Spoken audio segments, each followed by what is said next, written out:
Nós lhe agradecemos, ó Pai, por sua bondade graciosa, por sua graça salvadora sobre as nossas vidas. Nós nos rendemos diante do Senhor porque não há outro comportamento cabível. Há pecadores como nós, alcançados sem merecimento, por tamanho amor e graça que nos redimiu. É por isso que nos achegamos ao Senhor na expectativa de que o Senhor fale aos nossos corações, por meio da Tua palavra, de modo que nós retornemos aos nossos lares, com o nosso caráter ainda mais assemelhado ao caráter de Cristo Jesus, seu bendito Filho, nosso Redentor e Salvador. E é no nome dele que oramos, para o louvor da Tua glória e para o nosso deleite. Amém. Você pode tomar o seu assento, por favor. Nós daremos sequência nessa noite a uma exposição que nós estamos trabalhando no livro dos Atos dos Apóstolos. O título dessa série é Caminhos Antigos, Verdades Eternas, as raízes da fé nos Atos dos Apóstolos. E nós faremos uma exposição completa de todo o livro. Na semana passada nós iniciamos a exposição do capítulo 2 e vimos a descida do Espírito Santo no Pentecostes. E hoje nós iremos prosseguir no capítulo 2 e faremos uma exposição do verso 14 até o verso 41, porém abordaremos os principais tópicos tratados por Pedro nesse sermão. Nós estamos diante de um texto que apresenta o primeiro sermão da igreja primitiva. Pedro toma a palavra e prega em uma situação bastante adversa. Por isso o título do sermão dessa noite, o Evangelho, uma mensagem transformadora. Eu convido você a abrir a sua Bíblia, aqueles que ainda não abriram, no capítulo 2 de Atos dos Apóstolos. Nós faremos a leitura nesse primeiro momento, dos versos 14 ao 16. E diz assim a palavra de Deus. Então, se levantou Pedro com os 11, e erguendo a voz, advertiu-os nestes termos: varões judeus e todos os habitantes de Jerusalém, tomai conhecimento disto e atentai nas minhas palavras. Estes homens não estão embriagados, como vindes pensando, sendo essa a terceira hora do dia. Mas o que ocorre é o que foi dito por intermédio do profeta Joel. E aqui dos versos 17 até o verso 36, nós temos algumas elucidações realizadas por Pedro, fazendo uso de alguns textos do Antigo Testamento, e nós veremos mais para frente, porém já lemos esse texto no momento da contrição, acompanhando o irmão Márcio na leitura. Então eu gostaria de convidá-los a avançarmos para o verso 37, e aí sim, lermos do 37 ao 41. E assim nos diz a palavra de Deus. Ouvindo eles estas coisas, compungiu-se-lhes o coração e perguntaram a Pedro e aos demais apóstolos: que faremos, irmãos? Respondeu-lhes Pedro: arrependei-vos e cada um de vós seja batizado em nome de Jesus Cristo para a remissão dos vossos pecados e recebereis o dom do Espírito Santo. Pois para vós outros é a promessa, para vossos filhos e para todos os que ainda estão longe. Isto é, para quantos o Senhor nosso Deus chamar. Com muitas outras palavras deu testemunho e exortava-os dizendo: salvai-vos desta geração perversa. Então, os que lhe aceitaram a palavra foram batizados, havendo um acréscimo naquele dia de quase 3.000 pessoas. para o bem ou para o mal, meus irmãos. As redes sociais têm agilizado e facilitado em muito a nossa comunicação. Eu creio que todos nós aqui temos o conhecimento que, no nosso tempo, as mensagens ou os tipos de mensagens que mais circulam, que mais são compartilhadas, que mais eficazmente são utilizadas, são as imagens. Mas, geralmente, essas imagens vêm acompanhadas de alguns textos, de algumas mensagens. É bem verdade que, por vezes, os textos que acompanham algumas imagens são bem engraçados. E esses, me parecem que são os que nós compartilhamos com mais velocidade. No entanto, algumas e não poucas imagens são compartilhadas com textos, gerando ou na expectativa de gerar esperança, confiança, despertamento para progredirmos. Quem de nós nunca recebeu ou compartilhou palavras de ânimo pelo WhatsApp ou por qualquer outro tipo de plataforma com a qual você esteja mais familiarizado?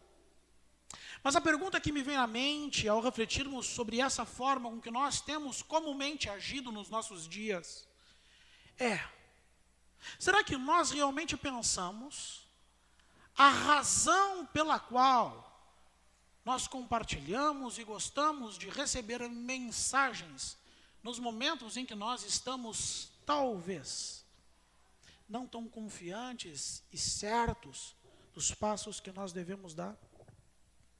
A resposta, meus irmãos, para esse tipo de questionamento, a partir do texto bíblico, me parece ser bastante simples.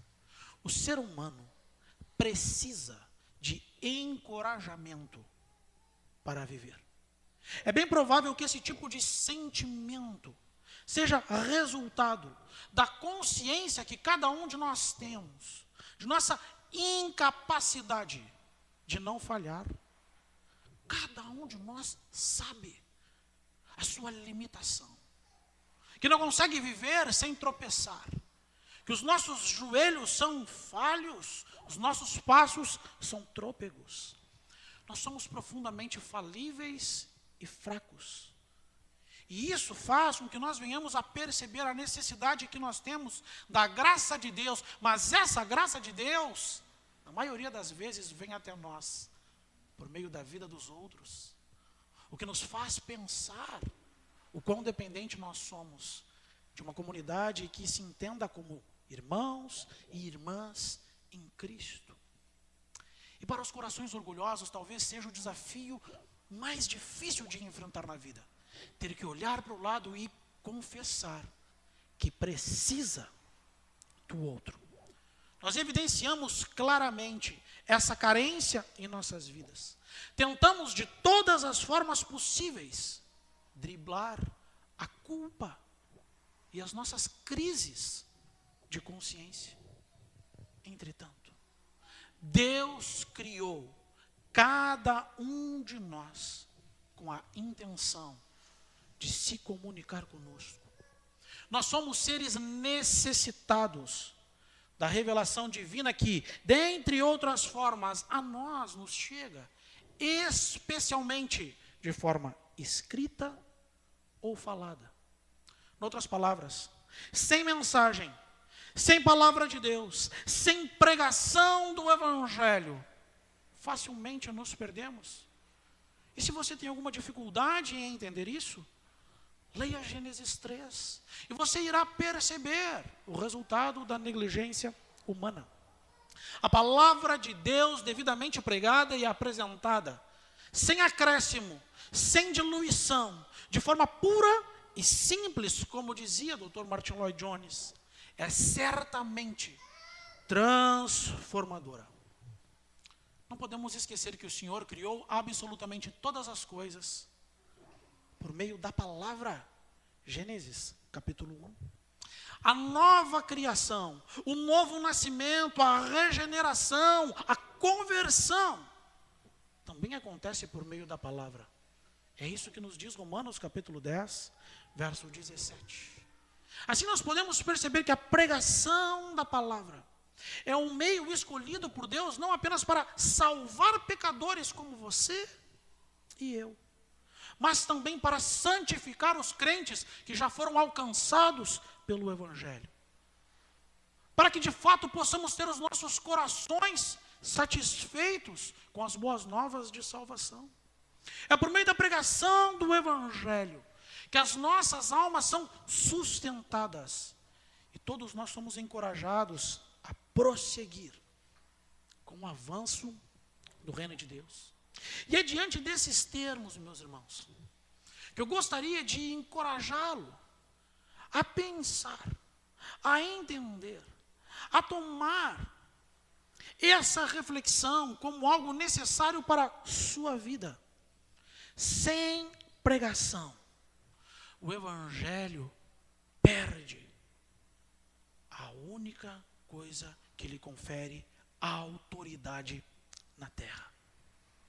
E isso, porque a nossa fé, o cristianismo, é essencialmente uma fé sustentada e oriunda da palavra de Deus. J. Adams, um conhecido pastor presbiteriano que escrevia muito sobre aconselhamento, vai falar algo muito interessante no que diz respeito à pregação. Ele diz: se há uma ênfase no livro de Atos, ela está no poder da igreja em pregar e em que este poder veio do enchimento do Espírito Santo. Nós vimos isso na semana passada, ao observar o início do capítulo 2. Não há outra maneira de explicar o rápido crescimento das igrejas no primeiro século. J. Adams sabiamente apresentou uma resolução simples da forma com que a igreja avançava, de acordo com a narrativa de Lucas, em Atos dos Apóstolos. A igreja avança de forma equilibrada e saudável, uma vez que a palavra, de fato, é difundida. E nós vamos ver isso ao longo da exposição desse livro, que por diversas vezes Lucas usa a seguinte argumentação: e a palavra era anunciada, e a palavra fora pregada. Entenda-se, por essas expressões, o reino de Deus avança à medida que a palavra de Deus está sendo transmitida. E o que é que isso serve para nós como consolo, conforto e encorajamento? Nenhum de nós aqui precisa inventar moda. Nós não precisamos encontrar uma outra forma de falarmos de nosso Salvador. Pregue a palavra. Pregue o Evangelho. Abra a Bíblia. Leia a Bíblia. Explique a Bíblia. Aplique a Bíblia. É isso que um crente deve desejar, não apenas falar, mas deve desejar para a sua vida. Nada deve ser colocado no lugar da pregação. O Senhor Jesus não nos ensina, não ensinou os apóstolos, nenhum apóstolo ensinou os seus seguidores, os membros das igrejas as quais foram plantadas no primeiro século, a evangelizarem por meio de coreografias, por meio de pinturas e desenhos, por meio da arte, por meio... A pregação do Evangelho é que traz vida a homens e mulheres mortos em seus pecados. Essa é a instrução de Jesus, o Filho de Deus, o nosso Redentor, o bendito Salvador, o cabeça da igreja. Marcos capítulo 16, versos 15 e 16 nos instrui da seguinte forma: ide por todo o mundo e faça o quê? Pregue o Evangelho a toda criatura. É isso que nós carregamos. Quando nós vamos observar esse texto em Mateus, nós temos lá que nós somos enviados na autoridade de Cristo, e é com base na autoridade que foi dada ao Senhor nos céus e da terra, é que nós devemos ir. Lá nós temos uma conjunção, portanto. Toda autoridade me foi dada nos céus e na terra. Portanto, ide e pregai o Evangelho. A autoridade de Cristo é oferecida à igreja. Com essa autoridade, a igreja é encorajada a ir, a avançar. Para quê? para desfrutar da salvação que nos alcançou? Também. Mas há uma comissão, uma vocação sobre todo crente. E qual é? Pregue o evangelho. Por quê? Porque esse é um método, esse é o instrumento de Deus para salvar. E é isso que nos diz o verso 16. Quem crer e for batizado será salvo. Quem, porém, não crer será condenado. É por meio da pregação da palavra de Deus que o Senhor chama, que o Senhor regenera e que o Senhor salva. A forma de se levar o evangelho conforme a prescrição de nosso Salvador é através da pregação, meu irmão. Não há outra alternativa para que alguém possa crer no evangelho. Não se iluda. A pregação é definitivamente o método de Cristo. Lucas, agora no evangelho registrado por ele, no capítulo 24, os versos 46 e 47, registra o seguinte: assim está escrito que o Cristo havia de padecer e ressuscitar dentre os mortos no terceiro dia, e que em seu nome se pregasse arrependimento para a remissão de pecados a todas as nações, começando em Jerusalém. A pregação precisa ser nos termos que o Cristo de Deus nos outorga. Mas antes de nós observarmos aqui a primeira pregação da igreja primitiva, faremos bem se nós considerarmos 3 pontos que nós iremos observar também no decorrer da nossa exposição em Atos dos Apóstolos. Em primeiro lugar, Lucas vai apresentar várias pregações. Nós temos pregações de Pedro, estamos na primeira hoje. Temos pregações de Paulo, temos outras. E nós vamos perceber que em todas as pregações que são apresentadas em Atos dos Apóstolos, Lucas apresenta 3 elementos que são fundamentais. Em primeiro lugar, Lucas faz uma ligação direta entre progresso e crescimento da igreja mediante a pregação. Isso eu já mencionei anteriormente. Conforme a narrativa do livro vai avançando, nós vemos as pregações aumentando a sua influência e alcance. Em segundo lugar, Lucas enfatiza que a pregação é um meio escolhido por Deus para a edificação da igreja. Se nós formos selecionar os verbos que são utilizados por Lucas, nós vamos perceber que aparecem inúmeras vezes: falar, proclamar, anunciar boas novas, debater, ensinar, confrontar. E todas as vezes que esses verbos aparecem, eles estão atrelados à proclamação do evangelho, à pregação. Isso nos mostra que Deus quer que a sua igreja pregue o evangelho, proclame a salvação. Em terceiro lugar, Lucas oferece um importante testemunho para ajudar a discernir que a essência da mensagem do cristianismo é o evangelho devidamente apresentado, como a Escritura nos apresenta. E eu penso que o motivo pelo qual Lucas nos apresenta isso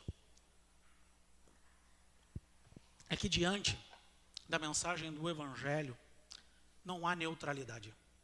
Quando o evangelho devidamente é apresentado, de acordo com aquilo que a Escritura de Deus nos instrui e nos ensina, só há 2 possibilidades aos ouvintes: ou se rendem a Cristo, ou o negam. Todas as vezes que a pregação é apresentada nas Escrituras, a reação dos ouvintes é uma dessas 2. Porque a pregação do evangelho não possibilita a neutralidade. Ou Jesus é de fato Cristo de Deus, que veio para salvar os pecadores, sem o qual todos estão devidamente condenados, ou nós não temos mais saída. Meus irmãos, o assunto cristianismo, mensagem da cruz, o evangelho, gera polêmica desde a sua origem. Fala-se tanto sobre ele nas livrarias, na internet, nos grupos de amigos, nas famílias. Se fala de Jesus o mundo afora, e toda essa falação acaba, inclusive, obscurecendo a verdadeira mensagem do Evangelho.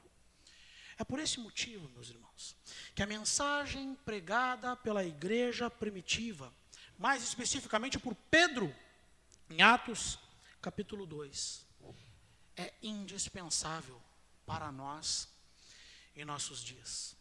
Sem a correta pregação da mensagem do Evangelho, não há salvação do pecador, não há edificação dos crentes, não há crescimento saudável da igreja e não há avanço ou cumprimento da grande comissão. Portanto, olhemos para esse primeiro sermão de Pedro no dia de Pentecostes, buscando discernir e difundir a mensagem do Evangelho, tal qual Jesus entregou.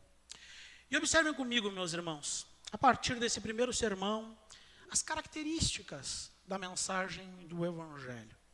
Como eu já disse no início, nós não vamos observar versículo por versículo, como sempre fazemos, porque o texto é longo, e nós temos uma elucidação muito grande no meio, que remete aos textos veterotestamentários, e nós iremos passar por eles também. Mas eu quero trazer as características utilizadas por Pedro, para que a gente possa aprender. Em primeiro lugar, nós vamos ver que a mensagem do Evangelho responde à confusão espiritual das pessoas. Lembre, a primeira pregação cristã surgiu em um contexto de confusão espiritual. Basta voltarmos um pouquinho no texto. Nós temos o dia de Pentecostes, muitas pessoas reunidas, de repente algumas pessoas começam a falar um idioma, tendo nacionalidades distintas, e aquilo chama a atenção. Algumas pessoas começam a ficar curiosas, outras começam a zombar, outros ficam atônitos, diz o texto, mas fato é que há uma confusão no ar. E essa mensagem de Pedro veio justamente para responder, para esclarecer a ignorância espiritual das pessoas presentes no Pentecostes. Os primeiros discípulos estavam reunidos em Jerusalém.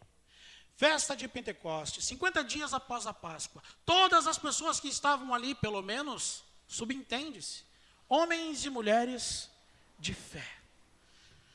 Conforme prometido pelo Senhor Jesus aos seus discípulos, o Espírito Santo havia descido sobre eles e o resultado foi inquietante. Os versos 11 ao 16 nos mostram isso. Acompanhemos a leitura. Como os ouvimos falar em nossas próprias línguas as grandezas de Deus. Todos atônitos e perplexos, interpelavam uns aos outros: que quer isto dizer? Outros, porém, zombando, diziam: estão embriagados. Essas pessoas não estavam à toa. Não estavam simplesmente passeando e de repente, opa, tem festa.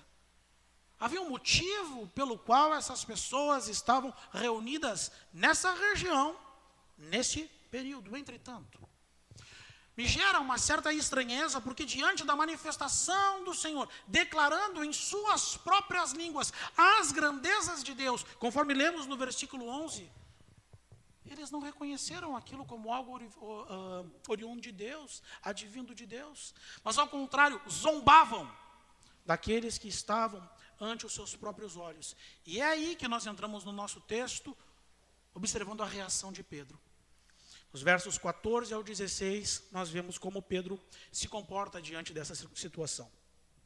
Então Pedro levantou-se com os 11 e em alta voz dirigiu-se à multidão.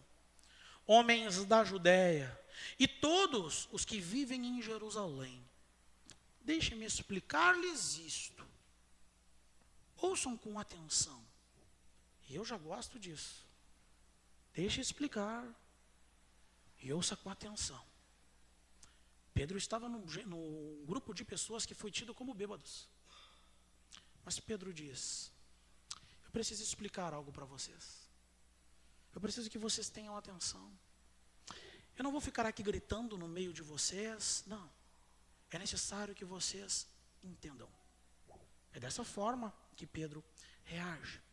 Então ele prossegue no versículo 15. Estes homens não estão bêbados como vocês supõem. E aqui eu trago na NVI, ainda são 9 horas da manhã. Ao contrário, isto é o que foi predito pelo profeta Joel. E aí ele vai olhar para Joel, capítulo 2, versos 28 ao 32. Depois ele vai citar o Salmo 16, mencionando Davi. Depois ele vai citar o Salmo 110, versículo 1. Mas o que eu acho interessante é que Pedro, aqui, age como um pregador fiel às Escrituras. Pedro vai pegar textos que apontam para aquilo que está sendo questionado, explica o texto e aplica devidamente aos seus ouvidos. Note que Pedro não reage, não contra-ataca com ira. Não, Pedro explica. E é curioso que às vezes as pessoas critiquem, né? Ele é muito professoral.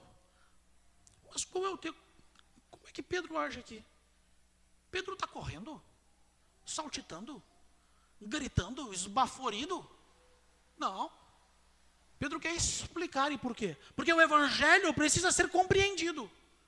Se nós não compreendermos o evangelho, que sentido faz nos reunirmos aqui dominicalmente? Porque você vai embora, e você vai precisar aplicar na sua vida de segunda ao próximo sábado, aquilo que nós refletimos dominicalmente aqui. Você precisa do plano de leitura semanal na sua vida. E você precisa entender o que você está lendo durante a semana. E você precisa ensinar aos seus filhos, quando eles questionarem a respeito da palavra de Deus.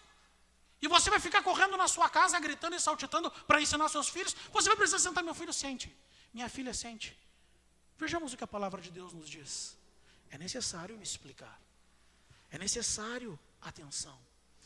E Pedro prega, e eu consegui. Pedro prega, é um belo de um trava-língua. Ele prega com fidelidade. Ele prega com muita firmeza. A mensagem do evangelho responde, meus irmãos, e precisa responder às nossas confusões, às nossas dúvidas, os nossos questionamentos e anseios espirituais. O evangelho deve jorrar no meio dessa confusão, e isso mesmo que o ambiente seja hostil. Não era esse o ambiente em que Pedro se encontrava? Afinal de contas, é o evangelho que deve esclarecer e redimir. Portanto, se nós não apresentarmos o evangelho devidamente às pessoas que nos escutam, que expectativa nós temos quando pregamos?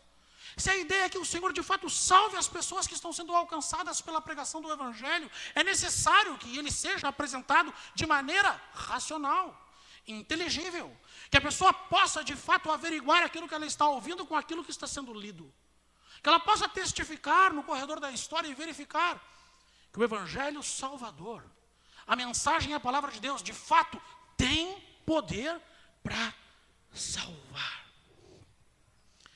Nos versos 37 ao 41, nós vivemos o impacto dessa pregação de Pedro. Nós vivemos o resultado dessa pregação. Eu convido você a me acompanhar. Pedro prega. E lá no final, nos versos 37 ao 41, nós vemos a forma com que os seus ouvintes reagem a essa pregação. Veja que interessante o que o texto nos diz. Ouvindo eles estas coisas, compungiu-se-lhes o coração e perguntaram a Pedro e aos demais apóstolos. Eu creio que essa seja a pergunta que todo pregador deseja ouvir. Que faremos, irmãos? Respondeu-lhe Pedro. Arrependei-vos e cada um de vós seja batizado em nome de Jesus Cristo para a remissão dos vossos pecados, e recebereis o dom do Espírito Santo. Pois para vós outros é a promessa, para vossos filhos e para todos os que ainda estão longe, isto é, para quantos o Senhor nosso Deus chamar. Com muitas outras palavras, deu testemunho e exortava-os, dizendo: salvai-vos dessa geração perversa. Então, os que lhe aceitaram a palavra foram batizados, havendo um acréscimo naquele dia de quase 3.000 pessoas. Homens confusos, homens atrapalhados, homens perdidos, homens mortos espiritualmente, expostos a um dos meios de graça, mas o único meio de graça utilizado por Deus para salvar. Ao término do sermão, surge a pergunta: o que fazer? Como quem diz, não nos deixe do mesmo modo, ajuda-nos. Pedro diz: arrependam-se e sejam batizados. É a pregação do Evangelho que respondeu, que preencheu o vazio desses corações atribulados. Meu irmão, minha irmã, quantas pessoas será que convivem no entorno de você e que talvez estejam em uma situação semelhante a esses homens? Com o coração apertado, com o coração aflito, com a mente confusa. Inclusive alguns pensando serem crentes. Pregue o Evangelho. Pregue a palavra de Deus. Pregue confiando que quando nós pregamos o Evangelho com fidelidade, o Espírito Santo é quem age, gerando vida nos ouvintes. Pregue a palavra, meu irmão. Pregue a palavra, minha irmã. Esclareça. Pregue orando em seu coração na expectativa de que o Senhor de fato salve, mas não pregue para acusar. Não pregue para se vingar de algo do passado. Não pregue para fazer prevalecer o seu ponto de vista. Pregue a Bíblia. Nós vivemos num tempo onde há muita disputa, inclusive no meio cristão. Muitas delas podemos considerar inclusive infantis. Aquilo que não pode ser negociado em hipótese alguma é a verdade bíblica, a fidelidade bíblica. E é assim que nós devemos agir.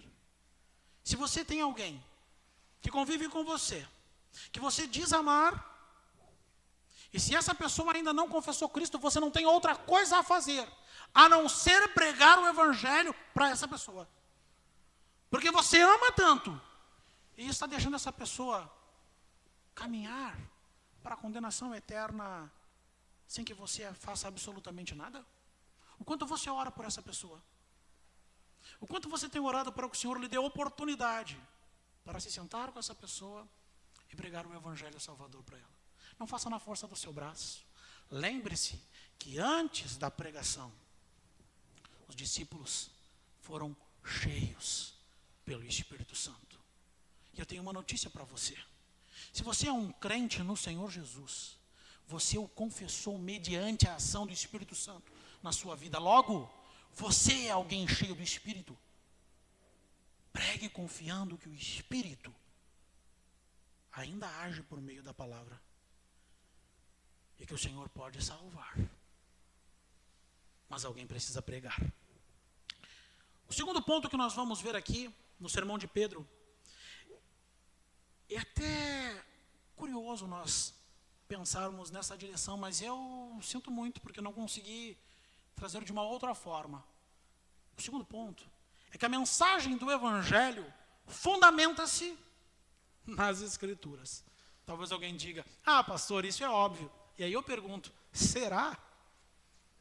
Será que é óbvio? Será que todas as pregações que nós vemos por aí, de fato, emanam das Escrituras? Perceba que Pedro, visando explicar o que estava acontecendo naquele momento, ele faz referência, como já disse, a textos do Antigo Testamento.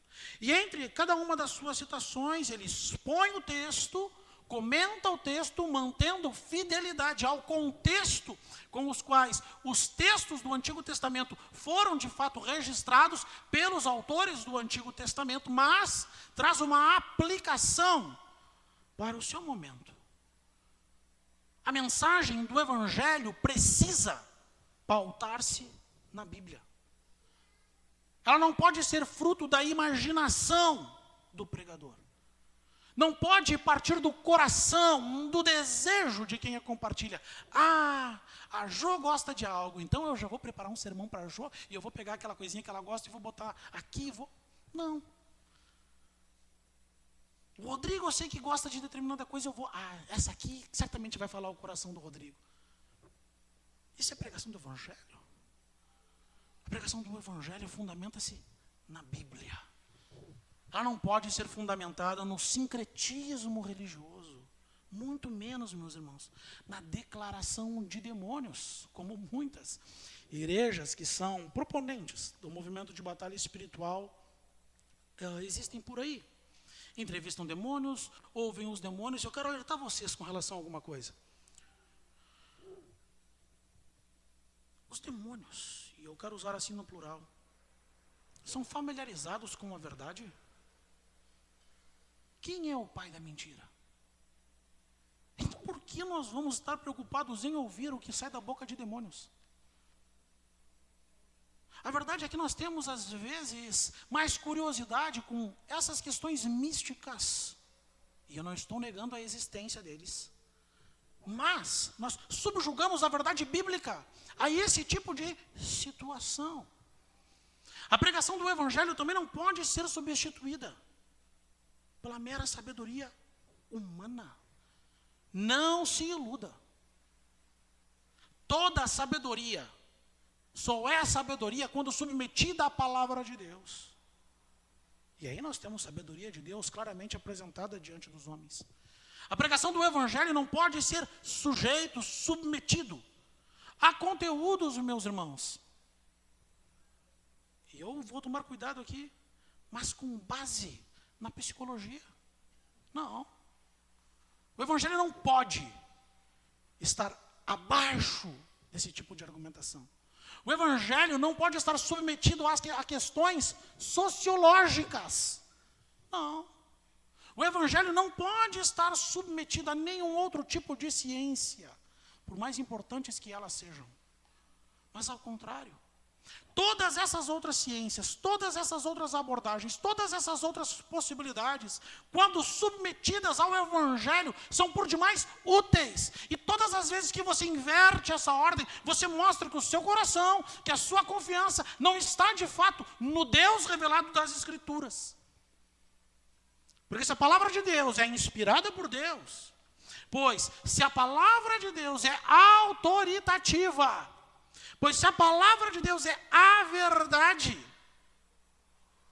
qual é a sua dificuldade em consultá-la primeiramente? Essa é uma triste realidade do nosso tempo. Nós submetemos o Evangelho a absolutamente tudo que nos parece mais agradável. Um tempo atrás era aos olhos, mas hoje é aos ouvidos. E você quer ver uma coisa? Eu estou cansado de ouvir as argumentações que as pessoas veem, ou os questionamentos que surgem, que essas pessoas ouviram nos podcasts da vida. Não se vê mais pregação. São raras as pessoas que ouvem e ouvem pregação boa. Mas o que as pessoas querem ouvir? Corte, 30 segundos, 1 minuto e meio, ninguém escuta. Uma mensagem que de fato sustente a nossa vida. E em 1 minuto e meio, de fato, nós não temos ideia do que realmente está sendo exposto em uma conversa de 1h30. Mas perceba que nós estamos tão agitados e cheios de nós mesmos, colocando em segundo plano a palavra de Deus, que nós preferimos passar tempos e tempos, passa para lá, para cá, e vai olhando o corte disso, o corte daquilo. Qual a porção bíblica você lê diariamente? Quantos versículos ou capítulos você tem o hábito de ler diariamente? Nós precisamos tomar cuidado com os desafios do nosso tempo, meus irmãos. A mensagem do Evangelho fundamenta-se nas Escrituras. E é por isso que todo cristão deve conhecê-la. E deve conhecê-la bem. Deve interpretá-la com sabedoria. E deve proclamá-la no poder do Espírito Santo. Para aqueles que têm mais de 2 anos de fé, eu gostaria que você pensasse. Se você estivesse evangelizando alguém, você conseguiria dizer o que é de fato regeneração? Quando ela acontece? Justificação, salvação, santificação, glorificação. Isso aqui deveria ser aprendido antes do batismo. Isso é algo que nós deveríamos ter muita clareza na nossa mente, meus irmãos. Porque isso aqui é o passo para entendermos o processo salvífico nas nossas vidas. Nós precisamos pensar a respeito disso. Precisamos nos desenvolver como cristãos. E tem alguns que já me ouviram falar isso repetidamente. E se você talvez pensou, pastor, mas vai vir de novo? Me procure depois e me fale sobre esses 5 para a gente ver. Aí eu não falo mais. Nós precisamos avançar como povo de Deus.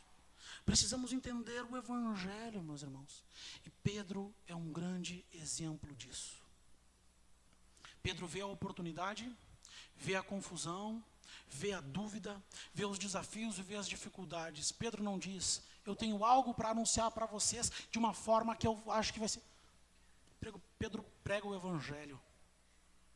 Ele proclama as boas novas de salvação.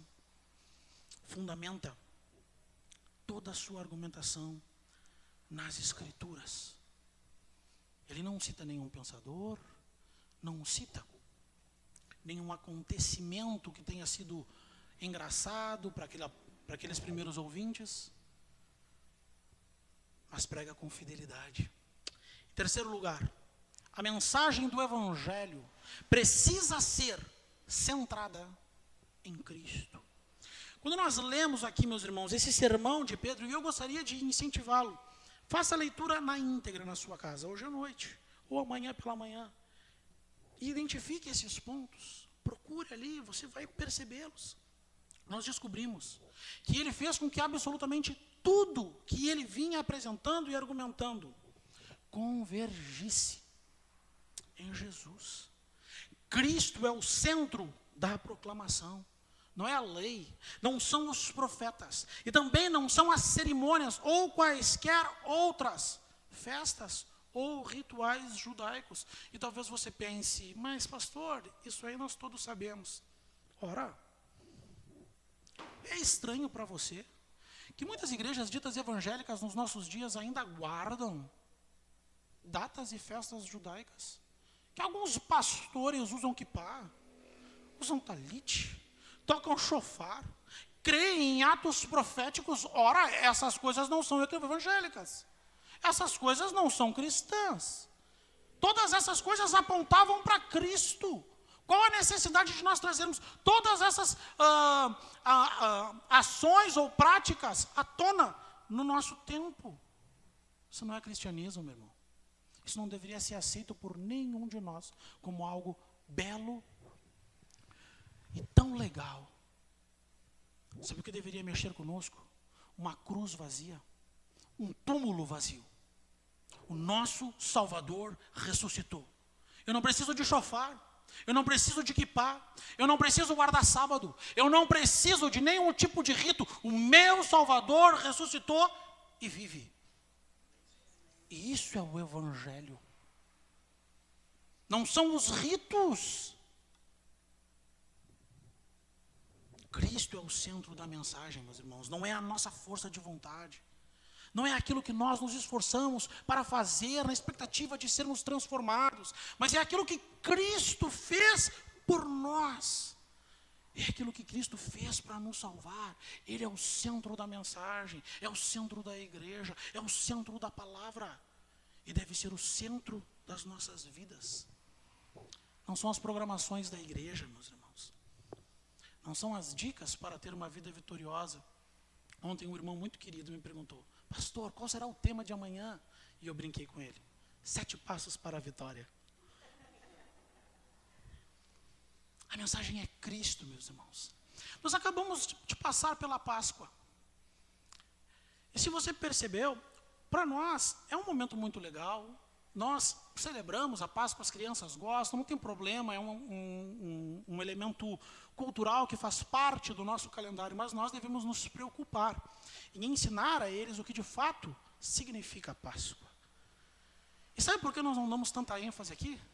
Porque Cristo aparece ressurreto todos os domingos nesse púlpito, meus irmãos. Eu não preciso do domingo para dizer Jesus ressuscitou. Na Páscoa a gente fala da ressurreição. Todo domingo você vai para casa sabendo, Cristo vive. O meu Salvador está vivo, meus irmãos. Essa é a nossa Páscoa. O nosso Salvador não está esquecido num túmulo. Não está adormecido, não. Ele está atuante, está nos reunindo, está agindo por meio da sua igreja. Cristo é o centro da mensagem do Evangelho. E o que nós devemos pregar sobre Cristo? O sermão de Pedro vai nos apresentar aqui 6 doutrinas que deveriam ser muito familiares aos nossos ouvidos. A primeira delas é a encarnação. Nós vemos isso no verso 22, que o Senhor foi aprovado por Deus diante deles. Aqueles homens viram Jesus, conviveram com Jesus, tocaram em Jesus. Jesus, o Deus encarnado, é real. E nós devemos acreditar nisso também.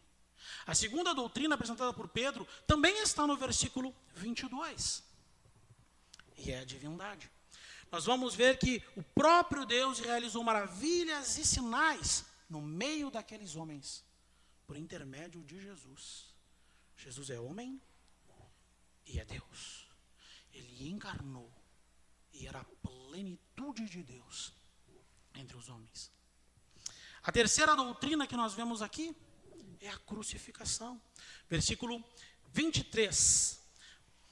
Este homem lhes foi entregue por propósito determinado e pré-conhecimento de Deus, e vocês, com a ajuda de homens perversos, o mataram, pregando-o na cruz. Veja que mensagem e que momento oportuno para Pedro fazer esse tipo de comentário. Veja que curioso. Aqueles homens estavam ali, mal intencionados provavelmente, zombando, caçoando, e o que Pedro diz? Vocês querem saber o que está acontecendo aqui? O motivo pelo qual nós estamos todos aqui reunidos é porque aquilo que Jesus prometeu de fato aconteceu. E Jesus simplesmente proferiu as palavras que já foram mencionadas outrora no Antigo Testamento. E tudo isso se cumpriu por meio da vida de vocês. Vocês têm parte nisso. Nós vamos receber alguma coisa também? Depende, mas agora o que eu quero dizer é que vocês têm parte porque vocês mataram a ele. Vocês crucificaram. Que belo momento para dizer isso, né? E as pessoas estavam ali com o coração aberto, né? Mas é isso que Pedro diz. Ele foi crucificado. Mas a morte não venceu o Senhor Jesus. E no versículo 24, nós vemos que Deus o ressuscitou dos mortos. No versículo 33, nós temos a ascensão. Ele está exaltado à direita de Deus. E no verso 36, este Jesus, a quem vocês crucificaram, Deus o fez Senhor e Cristo. Nós vemos a encarnação, a divindade, a crucificação, a ressurreição, a ascensão e a glorificação de Cristo no sermão de Pedro. 3, 4 versículos. O Evangelho e a obra de Cristo devidamente apresentada a esses homens.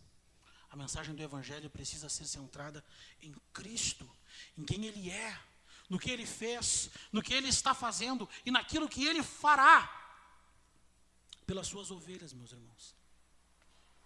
Você faz parte desse rebanho. Não viva como alguém alheio ao Evangelho.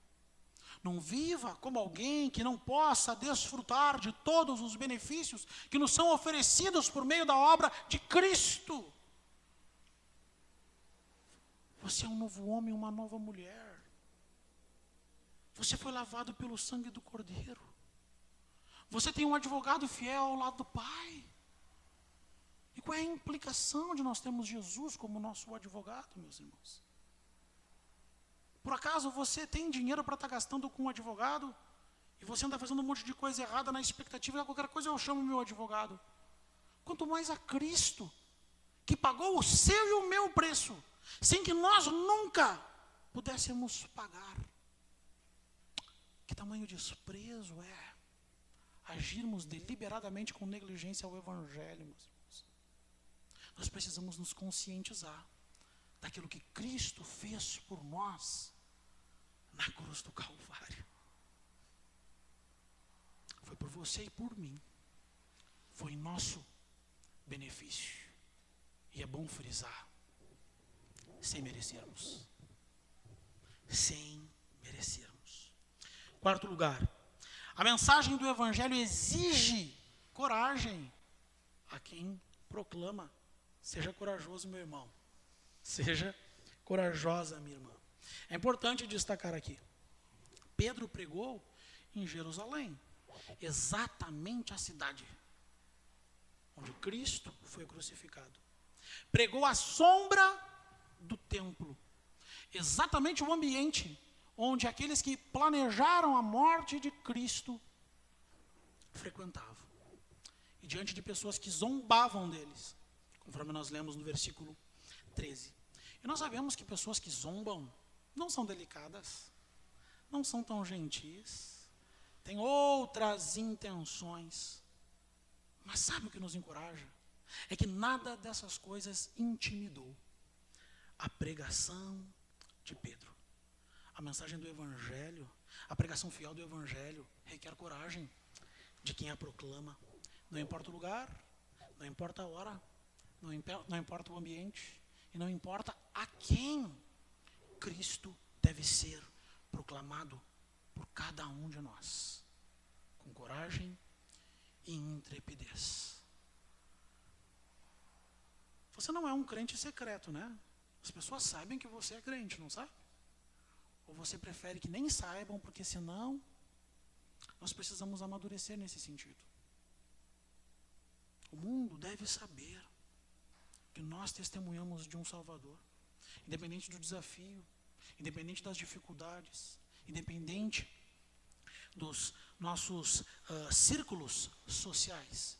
E eu não estou falando para sermos indelicados, não estou falando para sermos causadores de polêmicas. Ao contrário, um cristão é prudente e equilibrado. No entanto, a mensagem do Evangelho é inegociável, e ela deveria ser motivo de orgulho a todo cristão.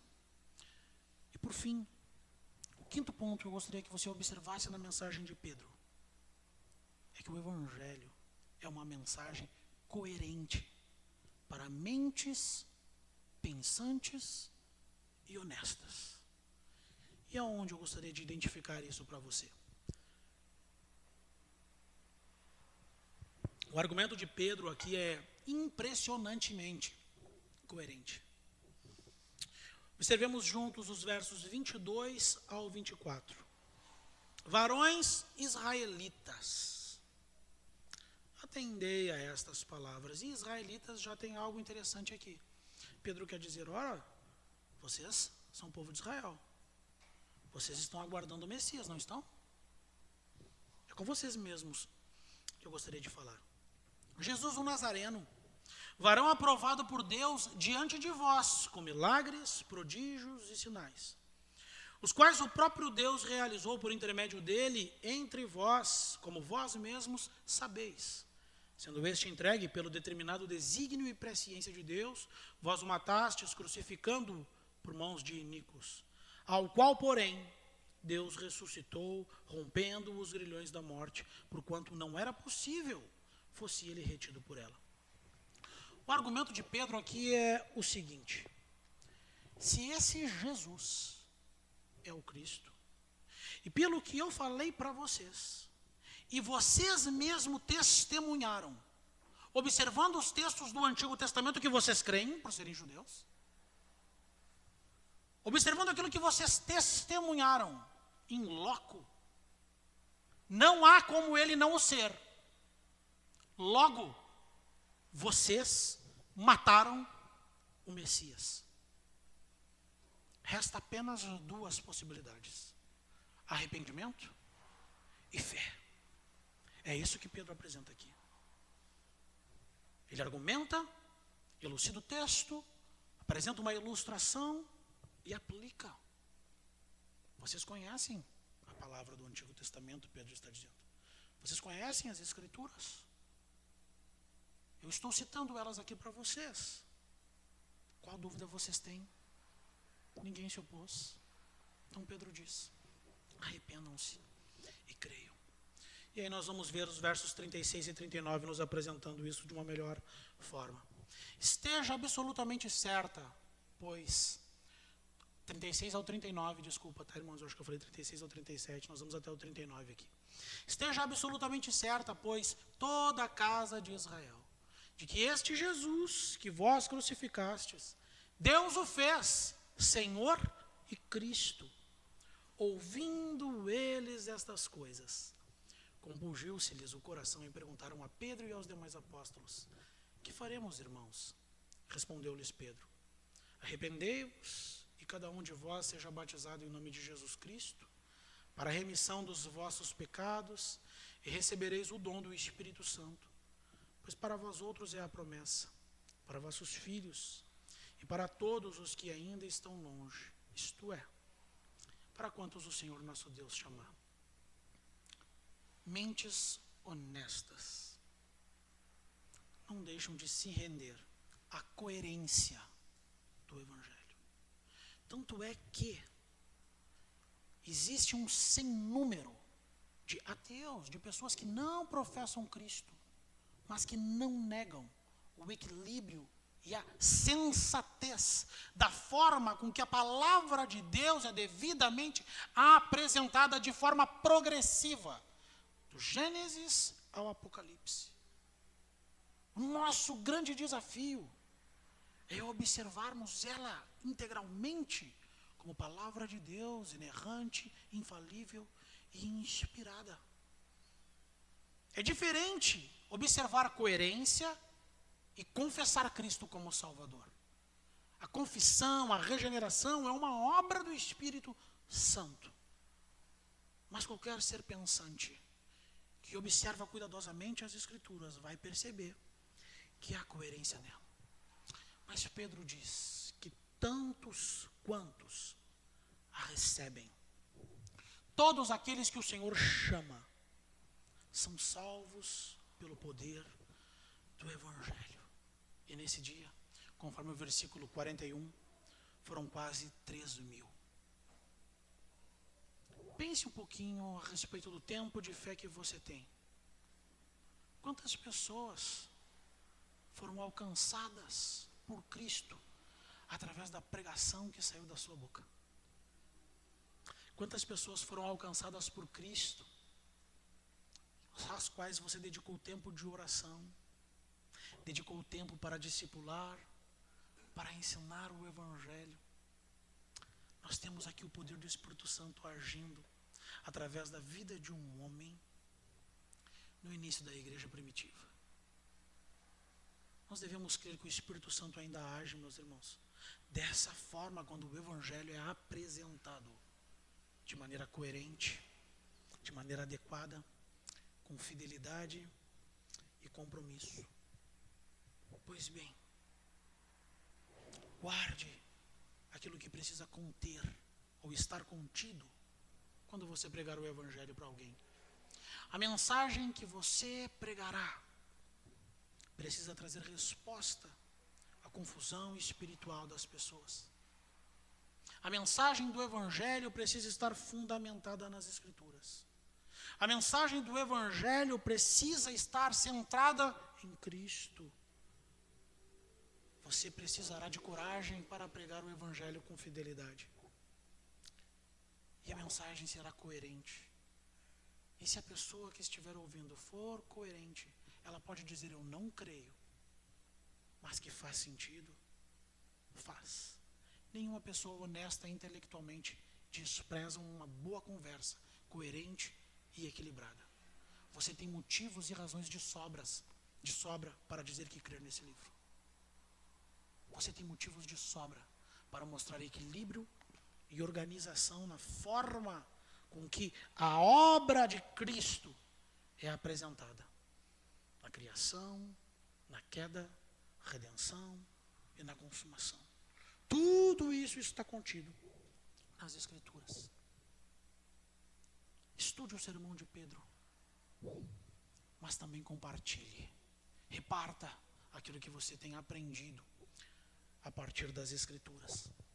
Desde o jardim do Éden, que a raça humana tem tentado todos os métodos imagináveis para erradicar a sua culpa e os seus problemas, as suas crises de consciência.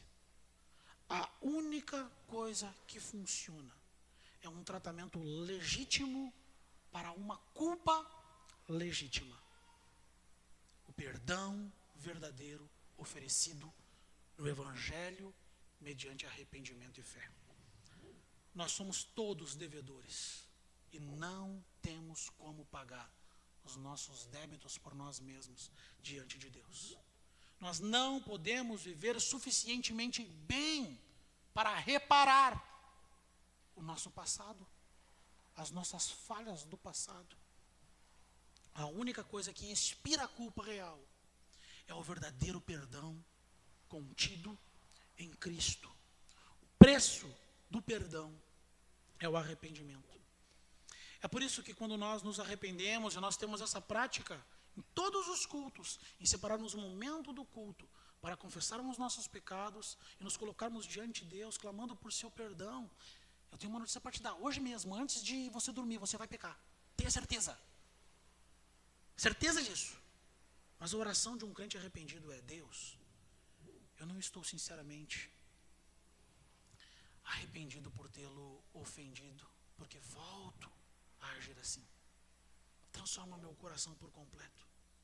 Eu reconheço o meu pecado, o qual está sempre diante de mim. A minha única esperança na vida e na morte é um Redentor. Ajuda-me a viver cônscio de que o meu Redentor vive, de que Ele morreu por mim, de que o seu sangue lavou os meus pecados e de que eu de fato sou uma nova criatura. Essa é a mensagem que o apóstolo Pedro pregou naquele dia. E a sua aplicação é estendida a todos nós, meus irmãos, até o nosso último dia de vida. Essa é a mensagem que você deve proclamar. Essa é a mensagem que você deve desejar. Essa é a mensagem que deve nortear a sua vida. A minha oração é que o Senhor aplique esse sermão de Pedro às nossas vidas e nós possamos desfrutar de tudo aquilo que o Evangelho nos proporciona. Que assim seja. Vamos orar? Curva a sua cabeça em sinal de reverência ao nosso Deus. Feche os teus olhos.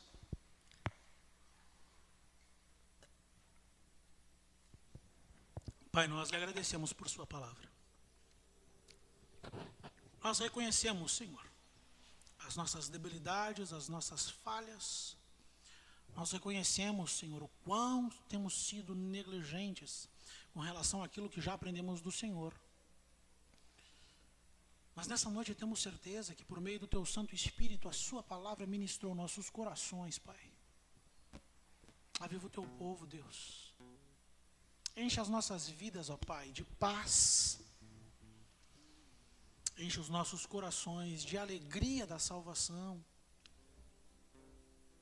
Abre o nosso entendimento para tudo aquilo que nos é oferecido em Cristo Jesus e nos possibilite desfrutar de tudo isso. Somos tão falhos, Pai, tão fracos. Fortalece a Tua igreja.